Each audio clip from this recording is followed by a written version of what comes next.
இந்த வீடியோ யாருக்குண்ணா ஆடி ஆஃபர் ஆடி ஆஃபர் ஆடி ஆஃபர்னு சொல்லி ஏமாற்றி தொழில் பண்ணுற பிஸ்னஸ் பண்ணுற எல்லாருக்கும் தான் அந்த வீடியோ. ஆடி ஆஃபர்னு சொல்கிறீங்க, யாராவது ஆடுறீங்களா? ஆடலைல்ல, சும்மா தானே உங்கள் பொருளை காட்டி சேல்ஸ் பண்ணுறீங்க. ஆடி ஆஃபர்னு ஆடணும், அதுதான் ஆடி ஆஃபர். நான் உன்னை ஒரு சாம்பிள் காட்டி தரேன். எப்படி தெரியுமா ஆடணும்? இப்படி ஆடணும்.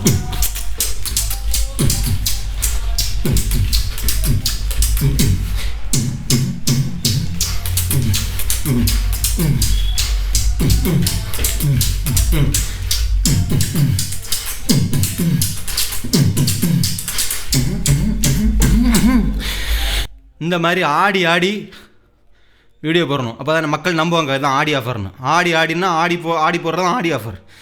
அதை விட்டுட்டு சும்மா நின்றுட்டு உங்கள் பொருட்களை காட்டி ஆடி ஆஃபர் போட்டிருக்க மக்களே, ஆடி ஆஃபர் போட்டிருக்க மக்களே ஏன்னா மக்களை ஏமாத்துறதில்ல. அதனால் இனிமேலாவது தெரிஞ்சுக்கோங்க, ஆடி ஆஃபர்னால் ஆடி போடுறது தான் ஆடி ஆஃபர்.